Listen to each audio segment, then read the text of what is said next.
Bonsoir à toutes et à tous, mesdames et messieurs, et bienvenue à votre temps d'information sur Lumière du Monde Télévision. À la une de votre journal, plus de 2 milliards de dollars, c'est le montant nécessaire pour venir en aide à quelques 10 millions de personnes en RDC. C'est ce qu'indiquent l'ONU et les autorités congolaises dans un appel de fonds lancé le mardi. Et en Cisjordanie, des affrontements entre l'armée israélienne et 3 terroristes ont eu lieu hier mercredi à Naplouse. Il s'agit d'une opération antiterroriste menée par la police israélienne. Bilan 10 morts, dont 2 terroristes et une centaine de blessés. Et en religion, l'organisation chrétienne Aide aux églises dans le monde apporte du soutien et du réconfort aux victimes du séisme en Turquie. On en parle dans votre journal. Encore une fois, soyez les bienvenus, mesdames et messieurs. En République démocratique du Congo, les Nations Unies ont lancé hier mercredi 22 février un appel de fonds de plus de 2 milliards de dollars pour venir en aide à quelques 10 millions de Congolais. La RDC fait face en ce moment à des déplacements massifs de population dans l'est du pays à la suite d'une offensive des rebelles du M23 depuis l'année dernière. C'est la conséquence directe, concrète et visible des combats qui terrorisent le Nord Kivu. Les camps de déplacés, comme ici dans la banlieue de Goma, grossissent chaque jour à vue d'œil. À peine ouvert, celui-ci héberge déjà plus de 30 000 familles. Nous avons fui quand nous avons vu que les combats commençaient à atteindre notre village. Il y avait de fortes détonations et quand nous avons vu les soldats du gouvernement en train de quitter leur position, nous avons pensé qu'ils avaient échoué. Du coup, il fallait se sauver. J'ai pris mes enfants et je suis arrivé ici. C'est une guerre énorme, du jamais vu. Nous étions envahis. Ma femme a avorté et elle est à l'hôpital en ce moment. Tandis que l'armée congolaise et les groupes armés tentent de s'unir pour organiser la lutte contre les rebelles du M23, l'insécurité, toujours grandissante dans l'est de la RDC, amplifie les vagues successives et massives de déplacés internes. Il y a 5,7 millions de déplacés internes, c'est un chiffre qui fluctue en fonction des déplacements. Mais disons 5,7 millions de personnes déplacées internes, c'est le plus grand nombre sur le continent africain. C'est essentiellement dû donc aux situations de conflit dans les provinces de l'Est du Congo, mais pas uniquement. Une partie des besoins est aussi due aux aléas climatiques. En 2022, l'ONU prévoyait de dépenser près de 2 milliards de dollars en programmes humanitaires en RDC. De l'aveu même du représentant des Nations Unies, à peine la moitié de cet objectif a été réellement financé. Résultat, l'aide est parvenue à 5 millions de déplacés. C'est loin des 9 millions de personnes ciblées à l'origine. Alors que le plan de 2022 s'élevait à 1,88 milliard de dollars, cette année, ça va s'élever à 2,25 milliards de dollars. D'après le représentant de l'ONU, l'objectif pour 2023 est de financer à 100% ce nouveau plan d'aide humanitaire au montant record et qui concerne potentiellement 10 millions de personnes. 10 civils ont été tués le mardi en Somalie dans une attaque revendiquée par les islamistes radicaux Shebab dans la capitale Mogadiscio. Selon les autorités, les forces gouvernementales ont lancé un raid contre plusieurs bâtiments dans la capitale après une attaque des combattants d'Al-Shabaab. Sur ces images, les forces gouvernementales somaliennes sont en plein raid dans le district d'Abdiaziz dans le nord du pays. L'opération, qui a eu lieu vers midi mardi, intervient après que 10 civils ont été tués lors d'une attaque revendiquée par Al-Shabaab. Les combattants du groupe djihadiste liés à Al-Qaïda ont attaqué une maison à Mogadiscio et d'autres bâtiments voisins. Un soldat, nommé Mohamed Ali, qui était présent sur les lieux, a déclaré que les assaillants ont pris d'assaut le bâtiment après avoir fait sauter la porte principale avec des explosifs. Il a ajouté qu'ils ont eu recours à l'attaque des maisons occupées par des civils après avoir été vaincus sur les lignes de front. Ces derniers mois, l'armée somalienne et les milices claniques locales ont repris des portions de territoire aux militants dans le cadre d'une opération soutenue par des frappes aériennes américaines et une force de l'Union africaine appelée ATMIS. Mais Al-Shabaab, qui combat le gouvernement depuis 2007, contrôle toujours certaines parties de la campagne, d'où il a mené de nombreuses attaques de représailles en Somalie et dans les pays voisins. 70 soldats tués entre vendredi dernier et lundi dernier lors d'attaques imputées par les autorités au groupe terroriste. Le Burkina Faso est en proie à une recrudescence de violence. Depuis le début de l'année, plus de 200 civils et militaires ont perdu la vie selon des sources sécuritaires.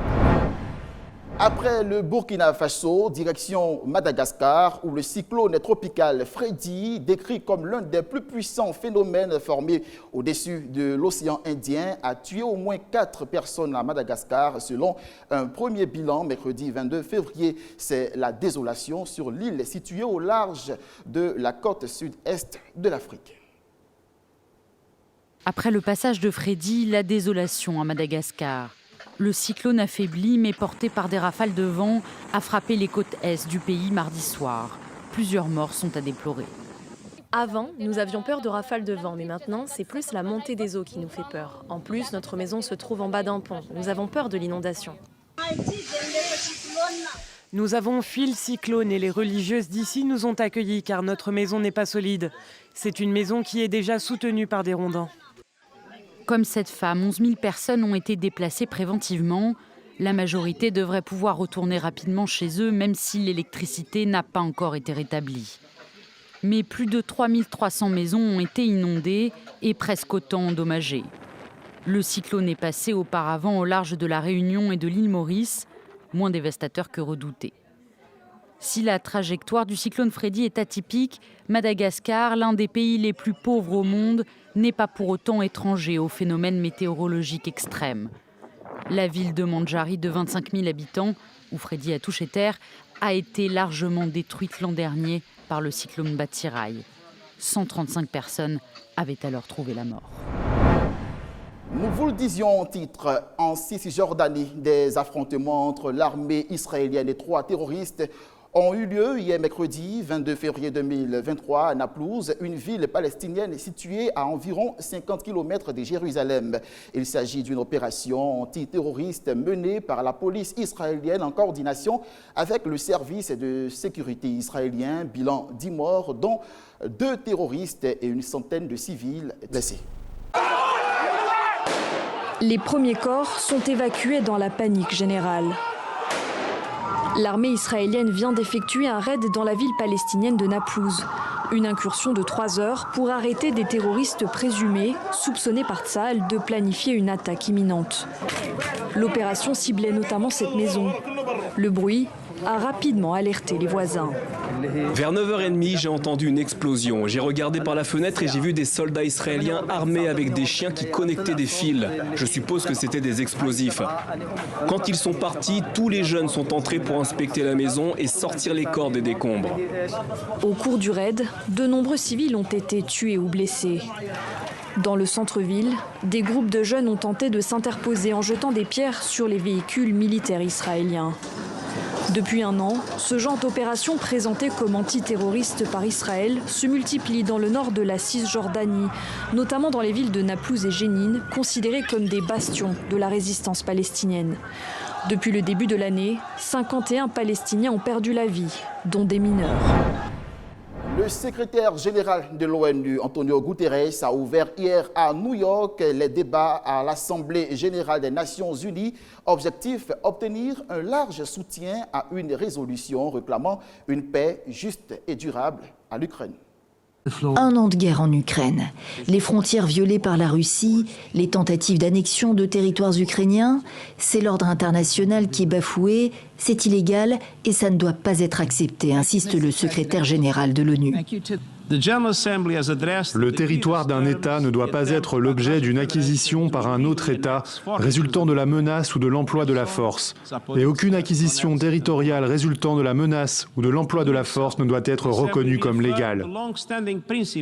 Mais le représentant russe reste sur la ligne définie par Vladimir Poutine. Il parle de crise et non de guerre en Ukraine. Il fait porter la responsabilité d'une escalade guerrière à la russophobie alléguée des Occidentaux, alliés de Kiev. Ils sont prêts à plonger le monde entier dans l'abîme de la guerre.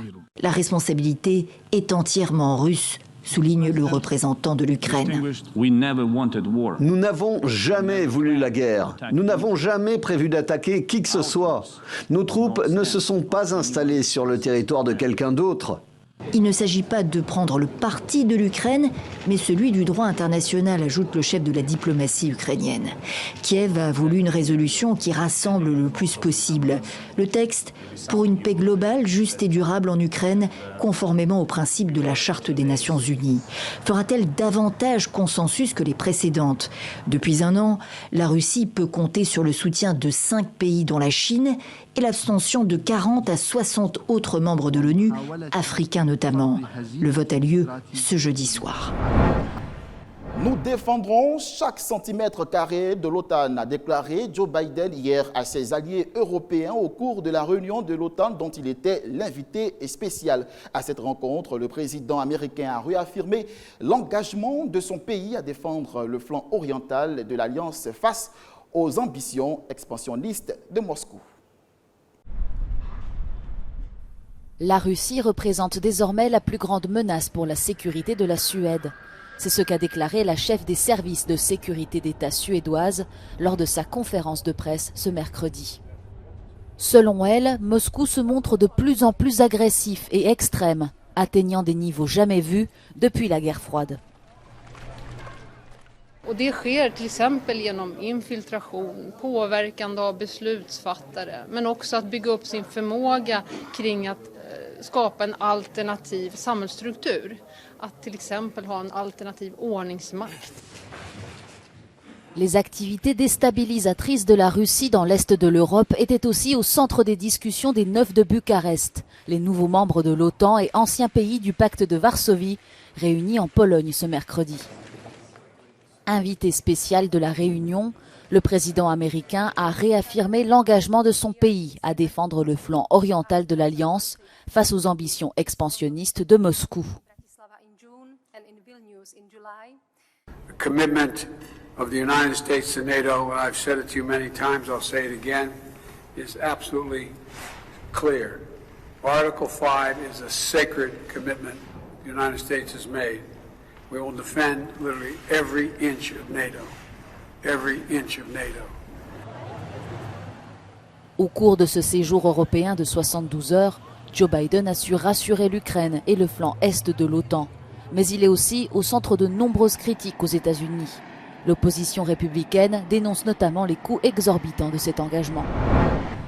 Toujours dans le cadre de la crise russo-ukrainienne, le président russe Vladimir Poutine a reçu hier mercredi 22 février le chef de la diplomatie chinoise au Kremlin. À cette rencontre, la Russie et son allié chinois ont privilégié leurs liens. La relation russo-chinoise est au beau fixe. En témoigne cette rencontre au Kremlin ce mercredi entre Vladimir Poutine et Wang Yi, le chef de la diplomatie chinoise. Avant le premier anniversaire de l'invasion russe en Ukraine, le chef du Kremlin veut réaffirmer son partenariat privilégié avec Pékin. В этой связи сотрудничество на международной арене между Китайской Народной Республикой и Российской Федерацией, как мы неоднократно подчеркивали, имеют очень важное значение для стабилизации международной обстановки. La Chine dit travailler en coulisses sur un plan de paix visant à régler le conflit russo-ukrainien.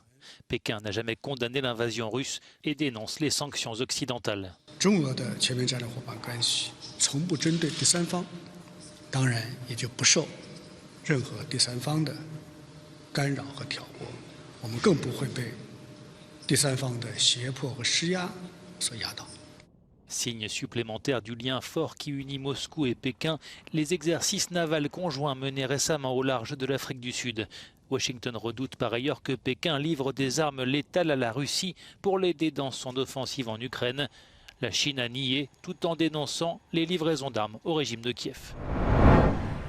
Au Brésil, le bilan des intempéries s'élève à 48 morts, indiquent les autorités. Les recherches se poursuivent dans le sud-est du pays pour tenter de retrouver les 38 personnes emportées par les inondations et les glissements de terrain dus aux fortes pluies le week-end dernier. Creuser, gratter la boue, à coups de pelleteuse ou seulement à la force des mains. À Barra do Saí, la solidarité s'est rapidement organisée pour tenter de retrouver des survivants. C'est au pied des collines que les dégâts sont les plus importants, là où presque toutes les maisons ont été emportées. Il y avait des maisons ici, beaucoup de maisons, une dizaine je dirais, y compris là où nous sommes actuellement. À cet endroit même, une famille a été retrouvée morte. Nous cherchons notre maman sous terre, sans savoir si elle est là ou pas. C'est très difficile. Le village n'avait jamais rien connu de tel. Plus de 680 mm de pluie tombée en l'espace de 24 heures. Un record national dans cette zone toute proche de la station balnéaire de São Sebastião, dans le sud du Brésil.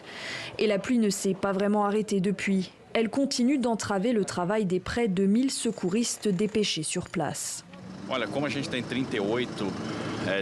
38 personnes sont toujours portées disparues. Nous trouverons peut-être des corps là où nous ne l'imaginons pas. Le bilan humain va sûrement s'alourdir. On s'attend à environ 80 victimes. Les autorités brésiliennes ont appelé à l'évacuation de tous les non-résidents. Mais de nombreuses routes, comme celle-ci à Ubatuba, restent impraticables. Le président Lula a survolé la zone pour constater l'ampleur des dégâts et mettre en garde. Je voudrais demander à ceux d'entre nous qui croient en Dieu de prier un peu, non seulement pour les victimes, mais aussi pour qu'il ne pleuve pas ces jours-ci. Nous ne devrions plus construire de maisons dans un endroit qui pourrait subir un glissement de terrain et causer la mort d'autres personnes. Au Brésil, 9,5 millions de personnes vivent actuellement dans des zones exposées au glissement de terrain ou aux inondations. La plupart dans des favelas dépourvues d'infrastructures sanitaires de base. Un autre drame s'est produit en France. Une professeure est morte après avoir été poignardée hier mercredi 22 février en milieu de matinée par un élève dans l'établissement privé Saint-Thomas d'Aquin de Saint-Jean-de-Luz. Et l'auteur présumé de l'agression, âgé de 16 ans, a été arrêté et placé en garde à vue selon la justice qui a ouvert une enquête pour assassinat. Après 2 heures interminables, confinés par les forces de l'ordre dans leur établissement, les lycéens de Saint-Thomas d'Aquin retrouvent enfin leurs proches. Certains sont en larmes, tous, parents et enfants, sont traumatisés par cette matinée. Non, j'ai été informée par mon beau-fils. Moi, je ne savais pas du tout ce qui s'est passé. Et là, elle m'a dit qu'il va chercher vite. Mais bon, il n'arrive toujours pas. Il est enfermé il était dans la classe juste à côté. C'est tout ce que je sais. Je ne sais pas rien. Il est un peu plus de 10 heures ce matin à Saint-Jean-de-Luz, au sein du lycée privé Saint-Thomas d'Aquin. En plein cours d'espagnol, un élève de seconde âgé de 16 ans entre dans la classe armé d'un couteau et poignarde au thorax son enseignante de 54 ans. Les secours arrivent très vite sur place, mais la professeure décède quelques minutes plus tard. Les policiers confinent les autres élèves dans leur classe et interpellent le suspect en quelques minutes. Certains commerçants du quartier sont abasourdis. Je suis sans voix. Je me dis, mais c'est... Dans quelle société on vit? Même des petites villes tranquilles comme Saint-Jean-de-Luz, des élèves qui passent tous les jours ici devant l'hôtel, très calmes, des jeunes très très calmes. Il n'y a pas de... Non, je vois jamais de bagarre dans le coin, dans la rue, des élèves, Non, tout est très calme. Le porte-parole du gouvernement exprime ce matin la solidarité de la nation. Nous avons tous une pensée après le décès terrible de cette enseignante à Saint-Jean-de-Luz, des suites des blessures mortelles qui lui ont été infligées par un élève âgé de 16 ans. J'imagine à peine le traumatisme que cela peut représenter, localement et plus généralement à l'échelle de la nation. Une cellule d'aide médico-psychologique a été mise en place pour accompagner les lycéens. Le suspect, fragile psychologiquement selon ses camarades, est actuellement entendu par les enquêteurs. La religion pure et sans tache devant Dieu notre Père consiste à visiter les orphelins et les veuves dans leurs afflictions et à se préserver des souillures du monde selon Jacques 1, verset 27. C'est ce que fait l'organisation chrétienne Aide aux Églises dans le monde qui apporte du soutien et du réconfort aux victimes du séisme en Turquie. De nombreuses personnes dont les maisons ont été détruites ont trouvé refuge dans des camps de réfugiés ouverts par la dite ONG. De la nourriture, des médicaments, des vêtements et des couvertures sont offerts aux sans-abri. Pour rappel, après les séismes meurtriers du 6 février, le gouvernement turc a autorisé les organisations chrétiennes à aider directement les victimes. C'est ici que se referme votre journal. Vous avez été nombreux à nous suivre. Merci de votre fidélité sur les antennes de Lumière du Monde Télévision. La vie chez vous.